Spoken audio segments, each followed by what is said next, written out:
Assalamualaikum warahmatullahi wabarakatuh. Perkenalkan, saya Cynthia Berliani Susanto. Di sini saya dokter muda bagian radiologi Fakultas Kedokteran Universitas Islam Sultan Agung. Pada kesempatan kali ini, saya akan mempresentasikan tentang bedah buku bab 8 bagian efusi pleura.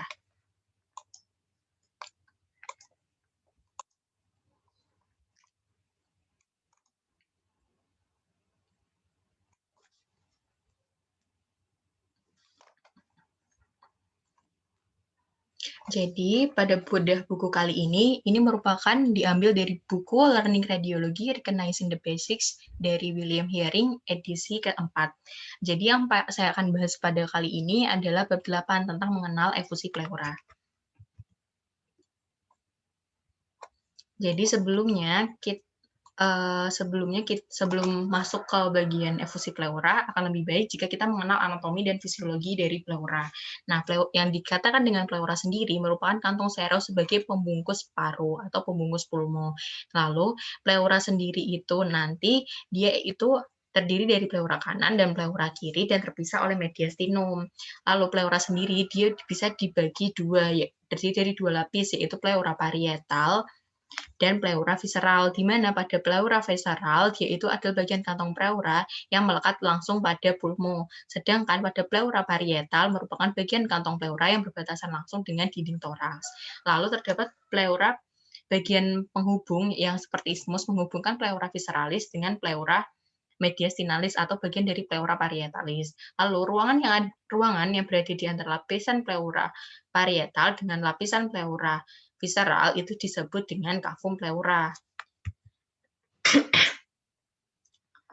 Nah, cavum pleura sendiri itu merupakan ruang potensial yang biasanya dia berisi sekitar 2-5 ml cairan pleura. Dan biasanya itu cairan pleura itu akan diproduksi dan diserap kembali setiap hari. Nah, cairan yang diproduksi itu terutama di pleura parietal dari kapiler paru dan diserap di kedua pleura visceral dan didrainase oleh limfatik melalui pleura parietal.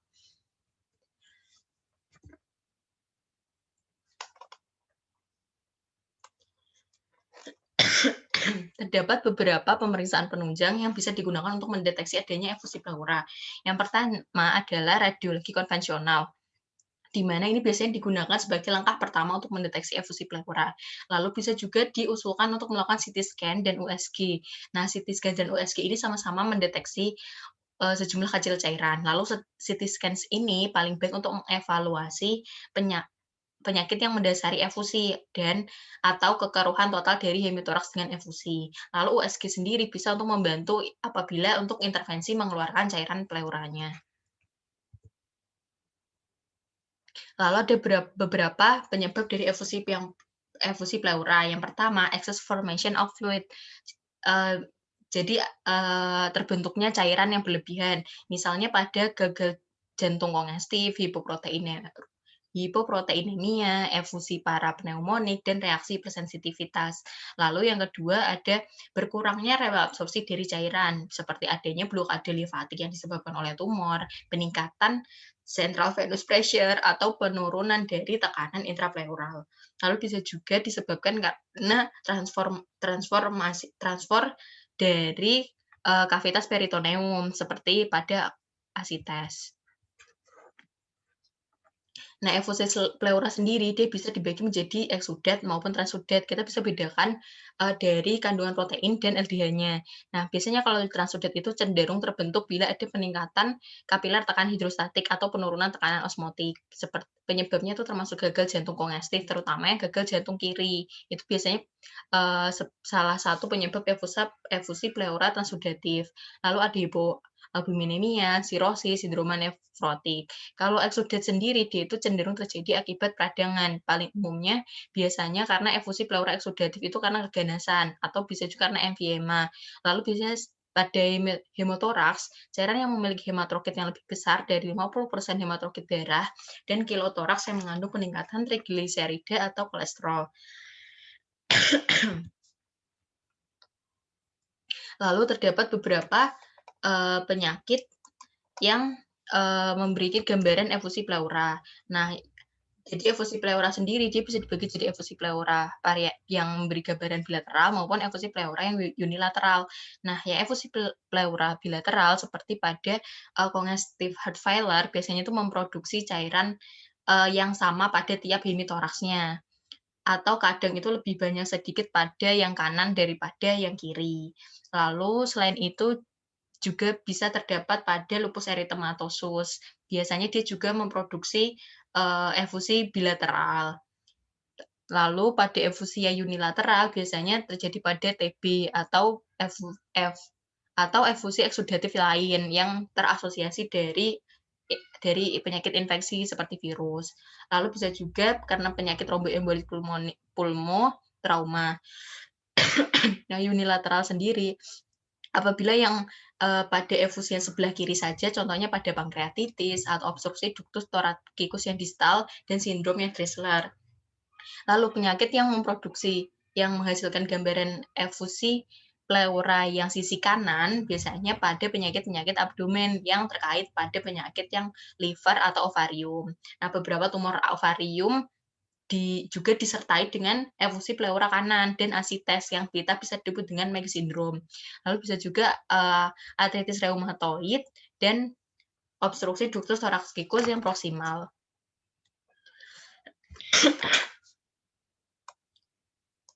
Lalu efusi subpulmonal sisi kanan. Biasanya efusi subpulmonal sisi kanan ini kalau pada proyeksi yang frontal, hemidiafragma kanannya itu tampak terangkat. Nah, tepi yang kita tunjukkan sama panah ini, dia itu mewakili permukaan antara efusi dan basal paru, bukan hemidiafragma yang tidak terlihat oleh cairan pleura yang menumpuk di atasnya. Jadi ini yang disebut dengan hemidiafragma tampak. Nah, selain itu juga terdapat penumpulan sudut costophrenicus kanan. Nah, kalau pada proyeksi lateral, sulcus costophrenicus yang posteriornya itu juga tampak tumpul. Nah, hemidiafragma yang tampak membulat di bagian posterior, tapi memiliki karakteristik kontur anteriornya lebih datar, karena efusinya itu berinteraksi dengan viscera mayor di sisi kiri.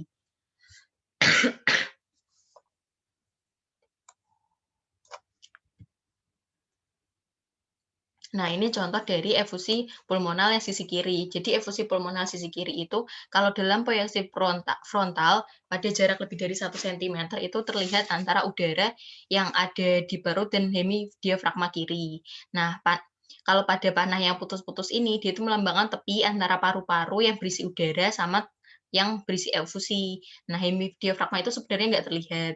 Nah, lalu juga tampak adanya penumpulan sudut costophrenicus pada kedua proyeksi, baik yang frontal maupun yang lateral.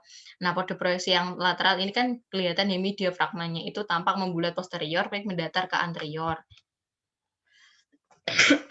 Lalu untuk mengenal adanya efusi pleura, kita bisa tandai dengan adanya penumpulan sudut costophrenicus. Nah, ini adalah pada gambar yang A, itu contoh gambar sudut costophrenicus yang normal. Nah, lalu yang B ini tampak adanya penumpulan sudut costophrenicus. Jadi, ketika sekitar 75 ml cairan terkumpul di rongga pleura, cairan itu biasanya akan naik ke toraks dan menumpulkan sudut costophrenicus posterior terlebih dahulu. Makanya ini sudut costophrenicus posteriornya nampak normal. Ini normal, sudutnya lancip. Lalu kalau beberapa bulan kemudian itu selama episode gagal jantung kongestif, pasien yang sama itu mengalami efusi bilateral yang kecil, ditandai dengan penumpulan sudut costophrenicus. Lalu efusi pleura ini juga ditandai dengan adanya tanda meniskus. Nah, tanda meniskus itu kan karena adanya elastisitas alami dari paru-paru, cairan pleura itu nampak lebih tinggi di sepanjang margin yang lateralnya, toraks daripada di medial pada proyeksi frontal. Nah, hal ini menghasilkan bentuk yang namanya meniskus yang khas pada efusi lebih tinggi di bagian samping dan lebih rendah di bagian tengah. Nah, tanda meniskus sendiri kalau pada ini ada contoh gambaran efusi pleura kanan. Kalau pada proyeksi frontal pada posisi yang tegak, efusi biasanya naik lebih lateral daripada yang di medial. Nah, pada posisi B yang proyeksi lateral ini, dia kan ada memberikan gambaran bentuk meniskoid, di mana dia itu bentuknya seperti U, naik sedikit ke posterior daripada yang di anteriornya. Lalu, gambaran efusi pleura itu juga bisa tergantung dari pengaruh posisinya, jadi harus diperhatikan. Nah, pada gambar yang A ini, dia itu posisi pasien terlentang, sehingga efusi sisi kanan itu melapisi rongga pleura yang posterior dan menghasilkan kabut di seluruh padat itu di bagian yang dasarnya, kurang padat di bagian apeks parunya. Nah, lalu pada pasien yang sama, ini itu di ronsen beberapa menit kemudian, tapi posisi pasiennya itu lebih tegak. Jadi malah menunjukkan cairan pleura jatuh ke dasar rongga pleura karena adanya gaya gravitasi atau panah putih yang jadi ini bisa disimpulkan kalau perubahan posisi sederhana itu justru malah bisa menghasilkan kesan yang salah, baik itu efusinya telah berkurang atau justru efusinya itu telah memburuk. Padahal sebenarnya nggak ada perubahan dalam jumlah cairan pleura. Pada posisi dekubitus, jadi kalau pandangan dekubitus lateral yang kanan ini pada dada kan film diekspos dengan posisi pasien berbaring di sisi kanan di atas meja pemeriksa. Sementara sinar X-ray horizontal diarahkan ke postero anterior. Karena sisi kanan pasien bergantung, setiap cairan pleura yang mengalir bebas nanti dia akan melapisi sisi kanan. Ini adalah cairan pleura yang mengalir bebas melapisi sisi kanan. Nah, sehingga nanti dia bakal bentuk kepadatan seperti pita. Lalu pada gambaran ini juga terlihat kalau cairan itu mengalir ke celah minor. Lalu yang pada B ini, jadi pada tampilan dada kiri lateral dekubitus, pasiennya itu berbaring di atas meja dengan sisi kiri ke bawah dan cairan bebas pada lapisan sisi kiri sepanjang dinding dada lateral kiri. Jadi ini gambarannya. Dan cairan bebas tersebar sepanjang dinding dada lateral kiri. Jadi A sama B ini merupakan pasien yang sama yang mengalami efusi pleura bilateral akibat limfoma. Jadi selain itu kita juga bisa melihat dari opasitas hemitoraksnya. Jadi hemitoraks orang dewasa itu berisi sekitar 2 liter cairan. Itu nanti akan bisa membuat seluruh hemitoraksnya itu akan menjadi opak. Lalu efusi besar dapat bertindak seperti massa dan menggantikan jantung dan trakea jadi jauh dari sisi kekeruhannya. Lalu efusi yang besar cukup buram itu biasanya bisa untuk menutupi penyakit yang justru terdapat di paru-paru yang mendasarinya. Jadi CT scan itu bisa digunakan untuk memvisualisasikan paru-paru yang tidak dapat ditembus oleh efusi-efusi yang besar.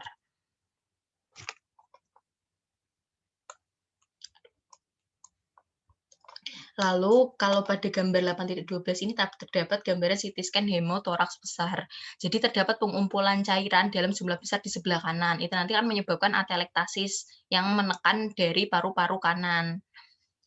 Dan pergeseran jantung menjauh dari sisi kumpulannya. Nah, pada pemeriksaan yang cermat itu nanti cairan yang berada di bagian bawah kumpulan ini justru lebih pekat dibandingkan yang di bagian atas. Nah, tingkat-tingkat cairan itu justru malah nanti menimbulkan kecurigaan untuk pemisahan produk darah seperti yang terjadi pada hemotoraks. Kalau pada pasien ini itu terjadi pendarahan hebat dari arteri interkostal yang terkoyak. Lalu pada gambar yang sebelahnya ini terdapat gambaran efusi pleura kanan yang besar. Jadi hemitoraks kanan itu hampir seluruhnya buram dan ada pergeseran dari dari mediastinum selularis baik itu trakea maupun dari itu jantungnya. Jadi ini contoh dari karakteristik efusi pleura yang besar. Jadi dia bisa bertindak seperti massa. Pada kebanyakan orang dewasa biasanya dibutuhkan sekitar 2 liter cairan untuk mengisi seluruh hemitoraksnya. Ini kalau pada pasien ini, dia itu pasiennya itu menderita karsinoma bronkogenik pada sisi kanan. Lalu terdapat juga yang namanya efusi lokalisata. Jadi kalau efusi lokalisata itu kumpulan cairan bilateral, baik ini atau ini, itu memiliki bentuk yang nggak biasa dan tampak menentang gravitasi. Jadi dia tidak sesuai dengan gravitasi karena terperangkap dalam rongga pleura, biasanya oleh adesi. Jadi kalau bentuknya itu selain meniskoid yang khas pada efusi pleura itu tadi. Biasanya efusinya tetap berada di puncak karena dia tidak tergantung pada gravitasi. Lalu ada juga yang disebut dengan visceral pseudotumor.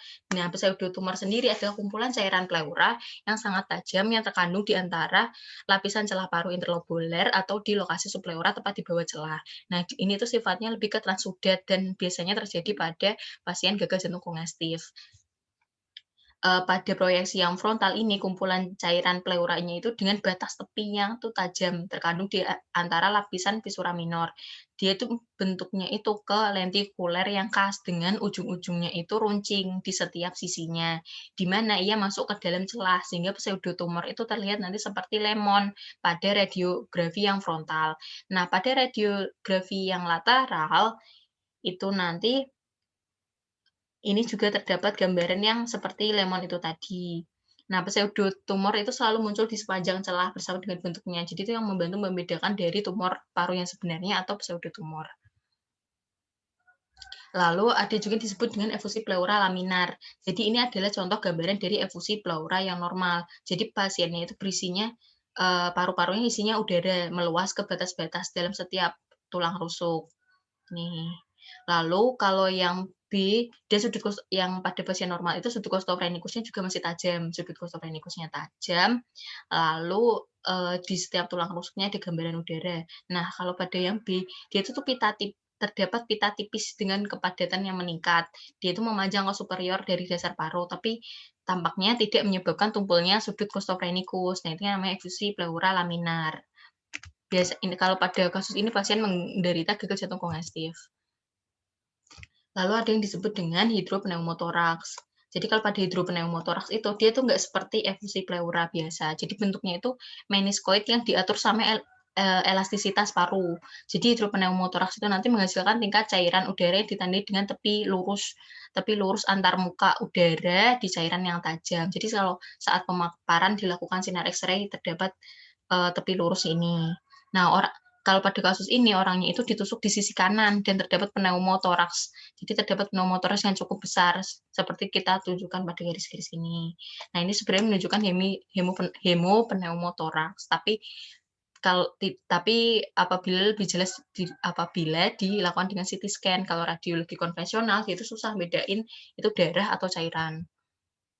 Kesimpulannya, efusi pleura itu kumpul di ruang potensial antara pleura visceral dan pleura parietal. Dia bisa juga terdiri dari transudat maupun eksudat. Kita tergantung dari protein dan konsentrasi aldehyatnya. Biasanya beberapa mililiter cairan yang ada di rongga pleura kalau sekitar 75 mililiter itu nanti dia bisa menumpulkan sudut costophrenicus yang posterior pada tampilan lateral. Kalau sekitar 200 sampai 300 mililiter dia bisa menumbuhkan sudut costophrenicus yang lateral pada tampilan yang frontal. Nah, sekitar 2 liter cairan itu bisa menyebabkan kekeruhan pada seluruh hemitoraks. Lalu kalau pada efusi unilateral maupun bilateral, sebagian besar di sisi kanan atau juga di sisi baik itu sebagian besar di sisi kanan atau baik sebagian besar di sisi kiri, itu bisa menjadi petunjuk penting untuk mencari etiologi dari efusi pleuranya itu sendiri. Lalu kebanyakan efusi pleura itu mulai berkumpul di ruang pleura antara hemidiafragma dan dasar paru, itu yang disebut dengan efusi subpulmonik. Lalu saat jumlah cairan meningkat itu nanti akan membentuk bentuk meniskus yang khas pada foto ronsen dada bagian depan tegak karena sifat elastisitas alami paru. Terima kasih. Wassalamualaikum warahmatullahi wabarakatuh.